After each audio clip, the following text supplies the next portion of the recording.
So I'm just sitting here and I'm just kind of waiting for my computer. I'm having a lot of problems with my computers. I have two Mac computers, but they're very old and they're very slow and they're lagging, and it makes it really hard to edit, and they're getting full of documents and things like that. So sometimes I have to play around with backups and things like that. So that's why my video is going to be a little bit late this week. But sitting here watching the computer doing its work in a very slow time. I'm watching some videos on some people talking about like the food shortages.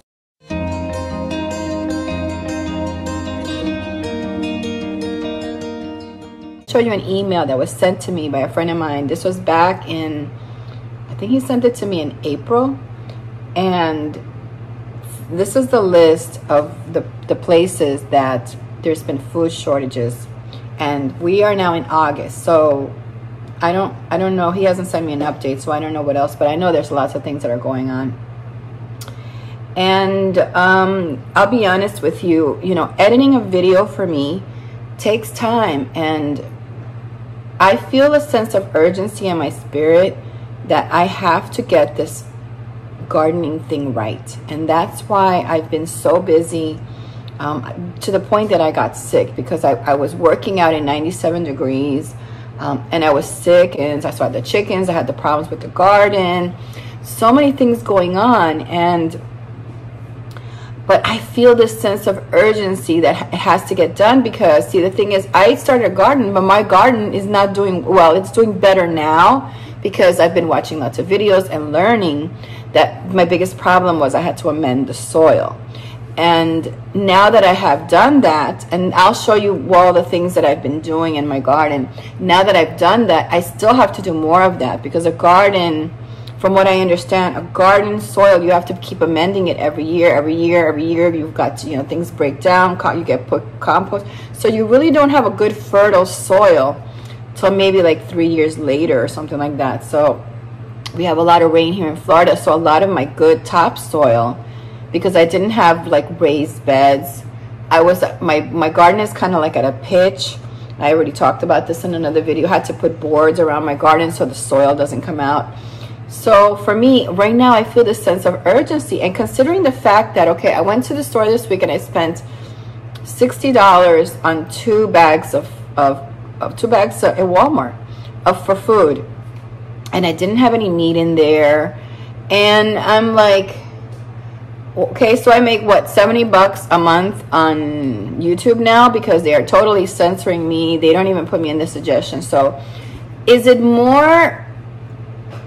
it more concerning for me to really say, I'm going to get this garden, to put my time, invest my time into something that's going to pay me back in the future?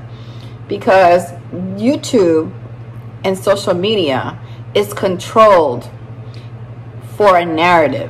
So they're only going to promote certain people. They're going to, if you start talking about other things that they don't like, they're going to say, we don't want her really talking. We don't want people knowing what she's got to say. And that's what's happening with my channel and my stuff. So at this point, I'm like, okay, I did talk before I go on. So I did talk about going to Rumble to do my stuff there, but that takes time and work as well, because now I don't know how to upload, I don't know how to do things over there, so that takes me a good amount of time. So at this point, I'm like, what, I mean I don't know how much I'm gonna make over there doing videos, maybe $10-15 a month. So for me, I'm looking at this and I'm saying, this sense of urgency that I feel in my spirit that's telling me, you've got to get these projects done, because not only now you can get the projects done, it's because there's product in the store. Like, I have to do the run, and I have to go buy some more T-posts, and I have to buy some hardware mesh. I've got to get that done before the stores start running out of these things, right? So, and my garden is something that I have to keep constantly fertilizing and constantly working at. And not just that, it's not just physically. I have to learn. I have to watch videos. I have to read books. I need time for that as well. so that I can learn. You understand? Like the other day I spent like a whole night watching blueberries, because I have a blueberry plant, and my blueberry plant stopped producing this year. But then I realized that the soil has to be acidic, and I haven't been amending it or anything like that. I've been giving it compost and stuff like that, but at this point, you know, now I have to either buy fertilizer. But that's the thing I'm trying to learn is like, okay, what if there is no fertilizer in the store? What can I do for my blueberries to fertilize them without fertilizer from the store? That's what I'm trying to do here on this property. Yeah, I went the other day and I bought a small bag of organic fertilizer. I mean, my tomatoes are getting better and stuff like that, but I realized I'm going to have to really kick it up a notch right now with the fertilizer. And now that the store has it, I went ahead and bought it. And then I can just supplement with all the other things that I'm doing, like the human manure. Well, eventually that's going to sit in the compost for about a year, but other things that I have to do. So that is what I'm trying to tell you, is that there is a level of preparation here that people don't see. It's not just about canning and this and that. There's so much learning, because see, the thing is, we didn't learn this stuff in school. This is the kind of stuff that a nation that is strong should be teaching their children. We should be passing on. It's biblical. This stuff is biblical. We're supposed to be passing along knowledge to our children. We're supposed to leave them things.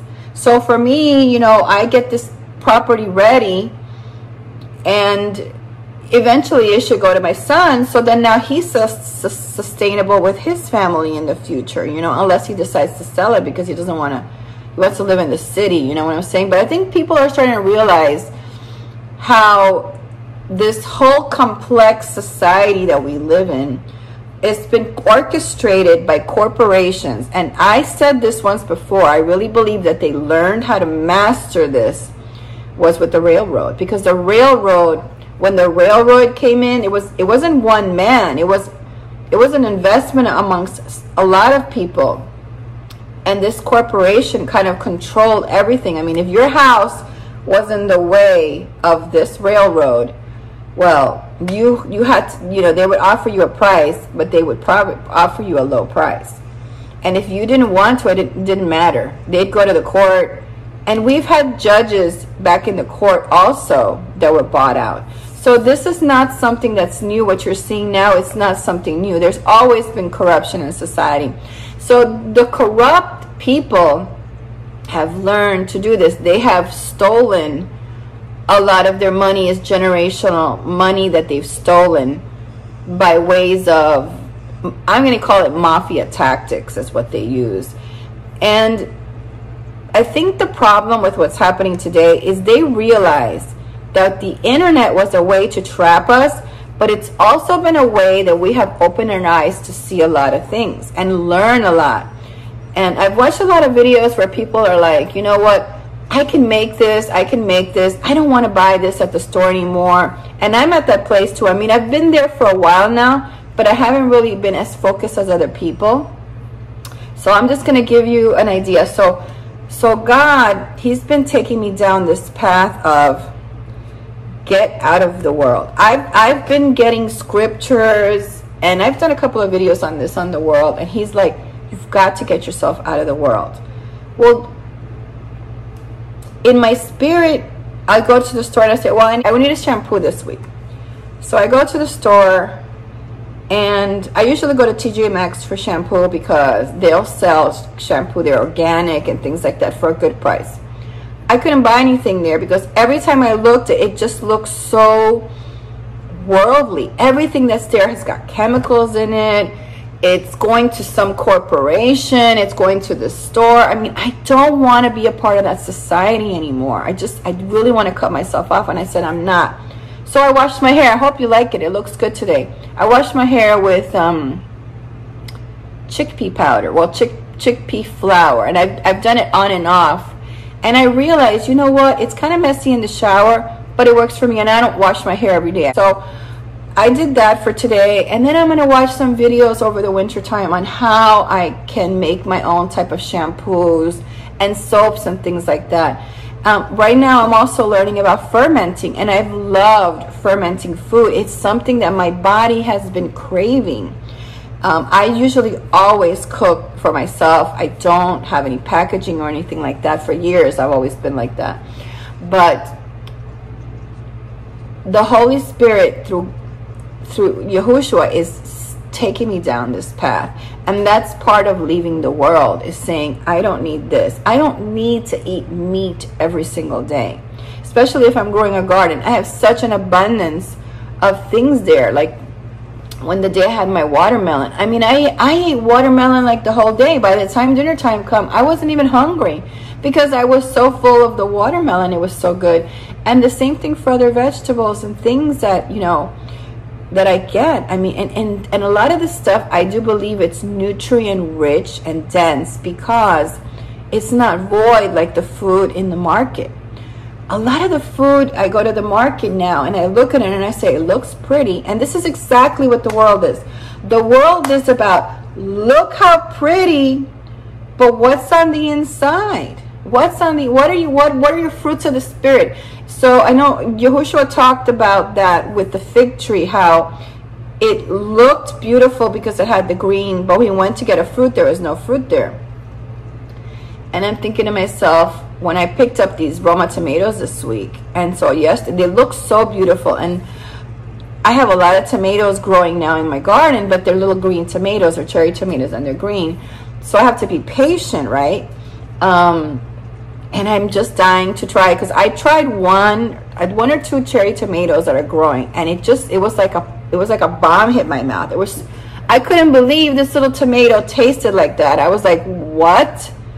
This is what I've been missing all my life. I've been eating tomatoes from the store. They have no flavor at all.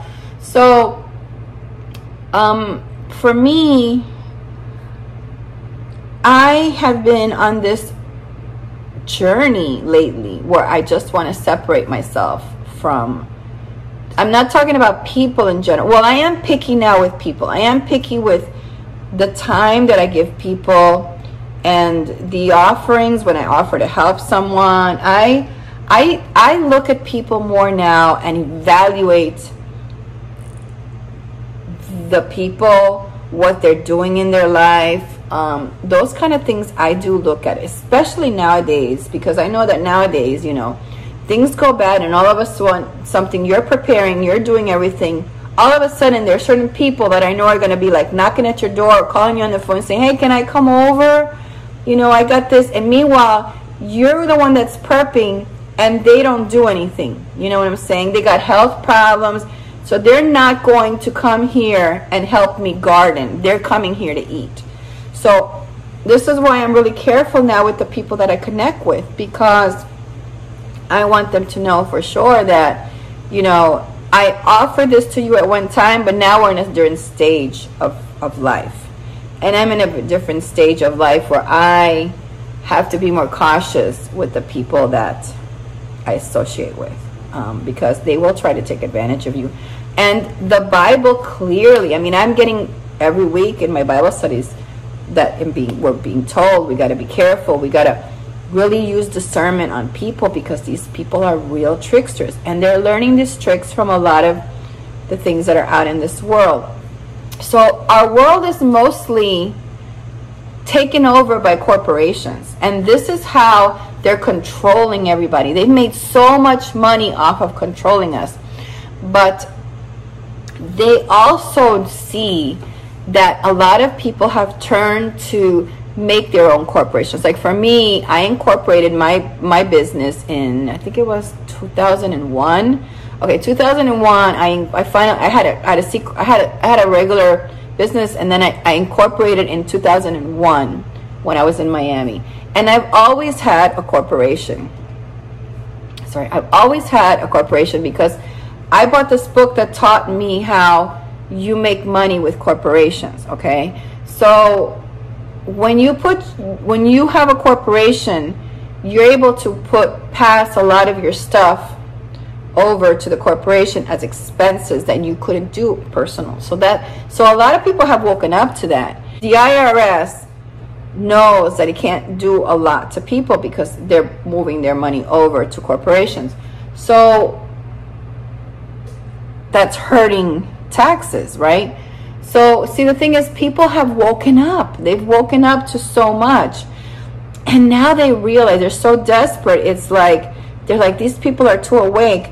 We have to control everything at this point. We have to control the food supply. We have to control everything that they see on TV and this and that, because they know their time is limited. You know, I don't need to go to the store and buy your crummy tasting but beautiful tomatoes, because guess what? My garden is out there and I'm putting urine in it, and my stuff is growing, and I don't need to buy your fertilizers either. So, you know, it's all set up for us to fail, always setting up for us to fail. But in the end, you're going to see the ones who are going to come through because they're persistent and they want to achieve. And I'm one of those people that I'm like, man, I don't care if it's 97 degrees.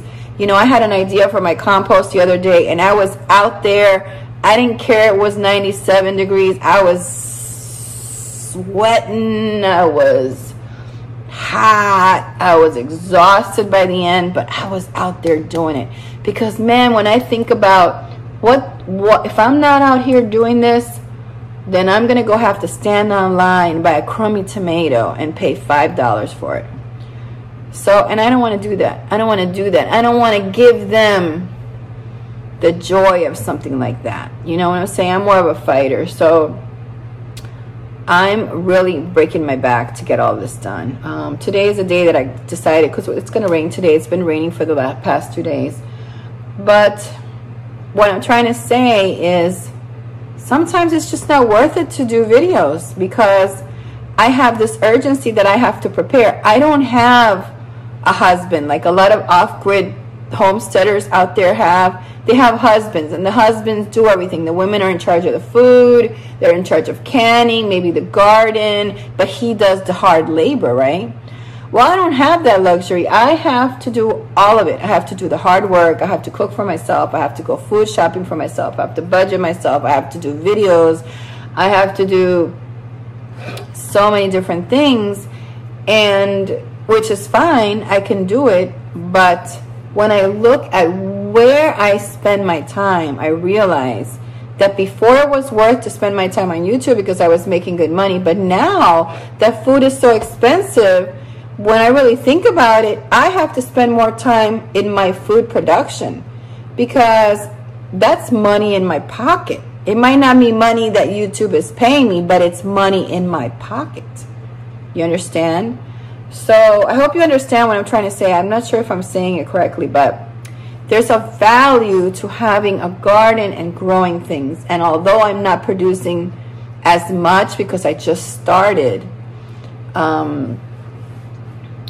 I know that I also have to dedicate a lot of my time to learning and research. So it's not just the physical labor. I'm out there for 2 hours in the heat working the garden. It's also, I've got to learn this, and I've got to watch videos, because I mean, I also have books there too, and I read them as well. But for me, it's quicker if I go to a video and watch videos of different people for different things, like tomatoes or cucumbers or this or that. So there's a value there now with an urgency. And for me, the value of my time is where I have to implement it right now. In, you know, this is serious.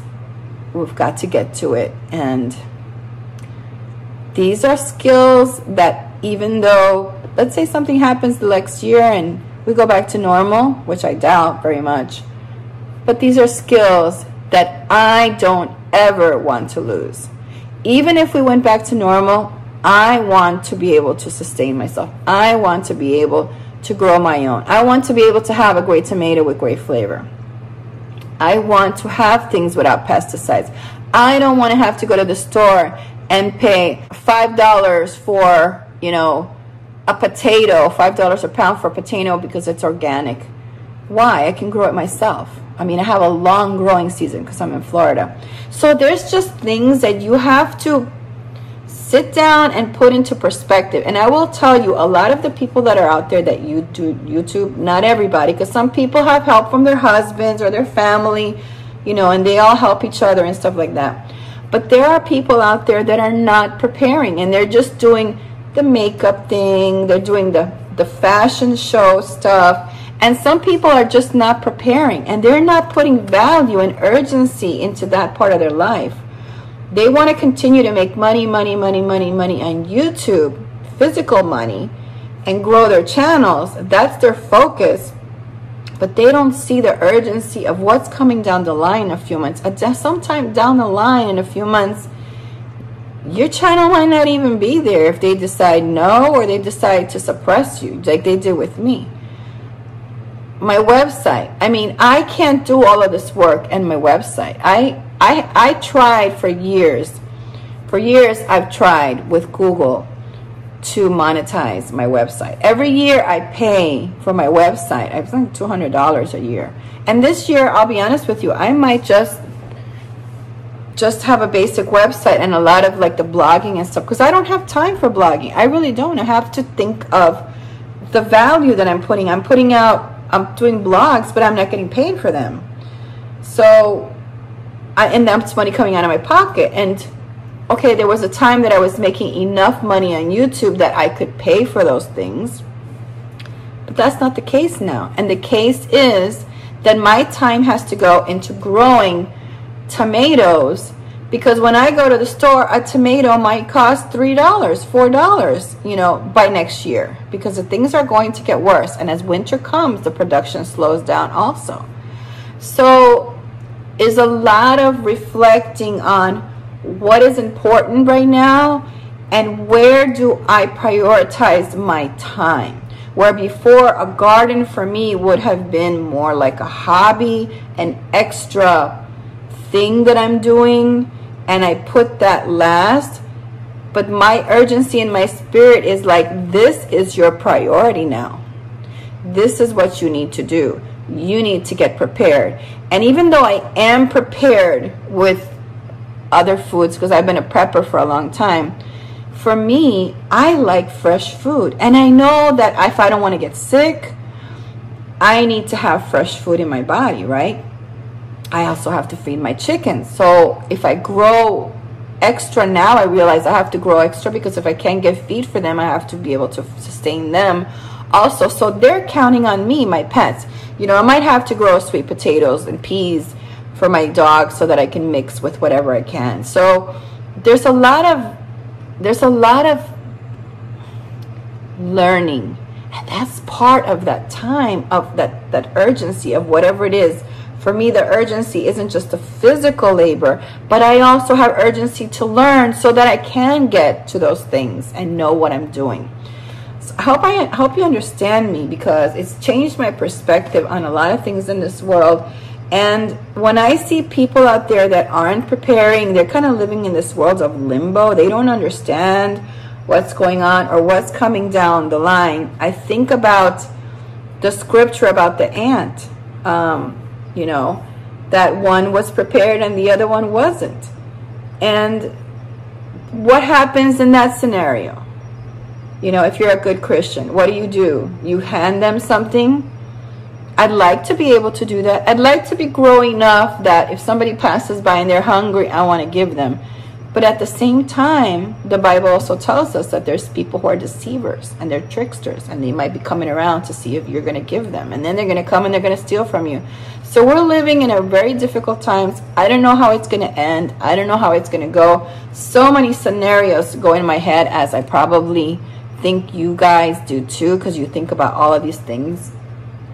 But one of the great things is that we have God, who tells us that he watches over us and protects us.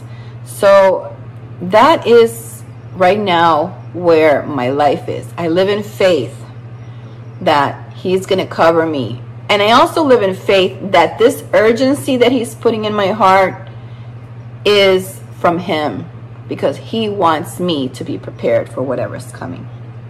So with that said, I hope that you also reflect on where your time is going, the things that you're doing, what's important, and what's part of the worldly world that you have to shake it off and really direct your path to do the right thing for you and your family for the next few months. So I thank you so much for watching. I hope you have a lovely day. God bless. I'll see you next time. Bye-bye. Hey, don't forget to give this video a thumbs up. Thanks for watching.